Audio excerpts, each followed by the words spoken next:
अनुराधा पौडवाल या हिंदी आणि मराठी संगीत सृष्टीतील एक अत्यंत लोकप्रिय आणि प्रभावशाली गायिका म्हणून ओळखल्या जातात.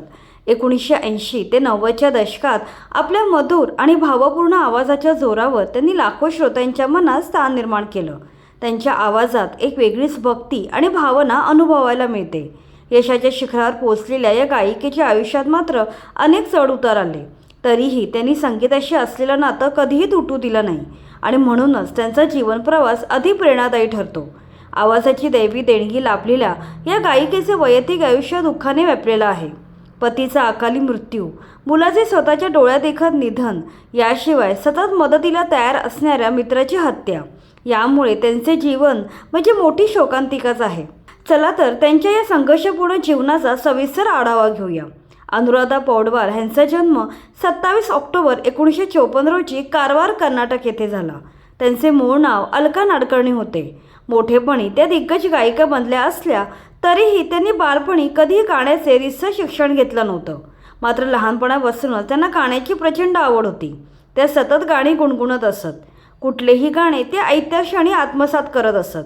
वयाच्या 5व्या वर्षी महाराष्ट्र महिला मंडळात त्यांनी सर्वप्रथम जाहीरपणे गीत सादर केलं.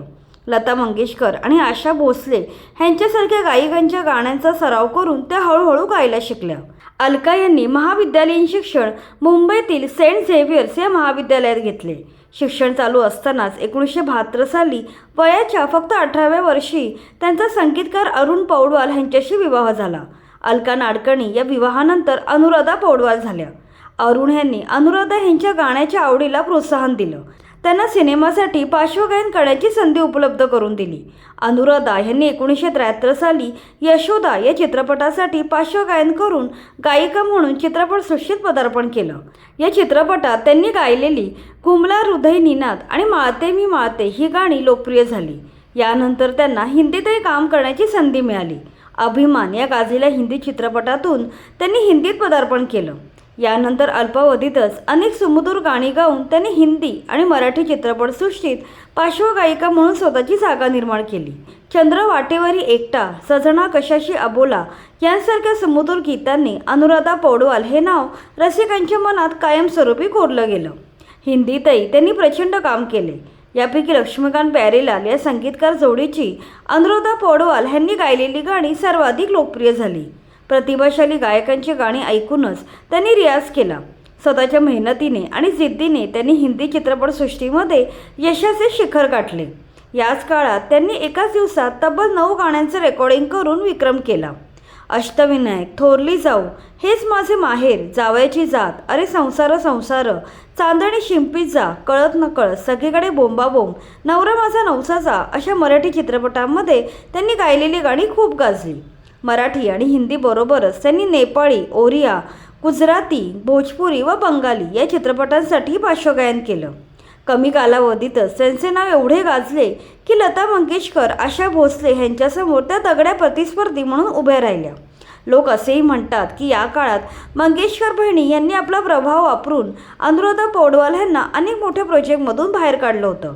अनुराधा यांच्या आवाजात रेकॉर्ड झालेली अनेक गाणी चित्रपटामधून काढण्यात आली. मात्र वैयक्तिकरित्या अनुराधा पौडवाल यांनी ही गोष्ट नाकारली. त्या म्हणतात, लता मंगेशकर या माझ्या गुरु होत्या, त्यामुळे त्यांच्याशी मी कधी स्पर्धा केली नाही. विवाहानंतर काही वर्षांनी त्यांना आदित्य आणि कविता अशी 2 मुले झाली. सांसारिक आणि व्यावसायिक जीवनात त्या खूप यशस्वी जीवन जगत होत्या.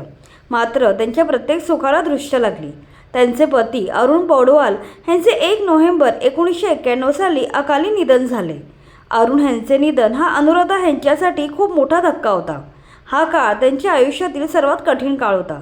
मात्र पदरातील आपल्या छोट्या मुलांकडे पाहून त्यांनी लढायचे ठरवले. या कठीण काळात चित्रपट निर्माते गुलशन कुमार यांनी त्यांना मोलाची साथ दिली. गुलशन कुमार सख्या भावासारखे अनुराधा यांच्या मागे उभे राहिले. त्यांनी अनुराधा यांना आपल्या टी सिरीज या कंपनीद्वारे सातत्याने काम दिलं, ज्यामुळे अनुराधा त्या काळातील टॉप प्लेबॅक सिंगर्समध्ये गणल्या जाऊ लागल्या.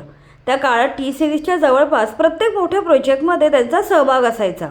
यामुळेच अनुराधा पौडवाल यांना टी सिरीजची आवाज असंही म्हटलं जायचं. मात्र या काळातही त्यांच्या वाईट नशिबाने त्यांची साथ सोडली नाही. गुलशन कुमार यांची 12 ऑगस्ट 1997 रोजी मुंबई येथे अत्यंत धक्कादायक पद्धतीने हत्या करण्यात आली. त्या काळात फिल्म इंडस्ट्रीवर अंडरवर्ल्डचा मोठा प्रभाव होता. त्यावेळी गुलशन कुमार यांनी खंडणी देण्यास नकार दिल्यामुळे त्यांची भर दिवसा अत्यंत क्रूरपणे हत्या करण्यात आली होती. या घटनेचा अनुराधा पौडवाल यांच्या जीवनावर आणि करिअरवर मोठा परिणाम झाला. पुढील काळात त्यांनी फिल्मी गाण्यांपासून काही प्रमाणात दूर जाऊन भजन आणि भक्तिगीतांकडे अधिक लक्ष दिलं, ज्यामुळे त्यांच्या करिअरला वेगळी दिशा मिळाली. फिल्मी गाण्यांपासून दूर राहून त्या भक्तिगीते आणि भजने गाऊ लागल्या. या काळातही त्यांच्या आवाजातील भक्तिगीते आजही अत्यंत लोकप्रिय आहेत. या काळात अनुराधा यांनी अत्यंत खंबीरपणे आपल्या मुलांना मोठे केले. एकीकडे आपले करिअर आणि दुसरीकडे मुलांचे संगोपन अशी तारेवरची कसरत त्यांना करावी लागली. पुढे कविता आणि आदित्य या दोन्ही मुलांनी आपल्या आईच्या पावलावर पाऊल ठेवून गाण्यातच करिअर करायचे निश्चित केले. कविता गायिका म्हणून तर आदित्य संगीतकार म्हणून नाव कमावू लागले. मात्र उतार वयात देखील अनुराधा यांना मोठा धक्का सहन करावा लागला. त्यांचा मुलगा आदित्य हा संगीतकार आणि अरेंजर होता. 2019मध्ये आलेल्या ठाकरे या चित्रपटातील साहेब तू हे गाणं त्यांनी संगीतबद्ध केलं होतं. पण दुर्दैवाने आदित्य ह्याचे 2020 साली वयाच्या अवघ्या 35व्या वर्षी किडनी निकामी झाल्याने निधन झाले. उतारवयातील अनुराधा ह्यांच्यासाठी हा खूप मोठा धक्का होता. तोही त्यांनी खंबीरपणे पचवला. आता अनुराधा पौडवाल 71 वर्षांच्या आहेत. त्यांच्या आयुष्यात घडलेल्या अनेक वाईट घटनांनंतरही त्यांनी संगीताशी असलेलं नातं कायम ठेवलं. या घटनांनी त्यांना आज अध्यात्माकडे ढकललं आहे. आता त्यांनी शांत आणि आध्यात्मिक जीवनशैली स्वीकारली आहे. आज त्या प्रामुख्याने भक्तिगीते, सामाजिक कार्य आणि अध्यात्म यामध्ये रमलेल्या दिसतात. स्वतःला त्यांनी समाजकार्याला वाहून घेतलं आहे. त्यांनी त्यासाठी सूर्योदय फाउंडेशन नावाची संस्था स्थापन केली आहे.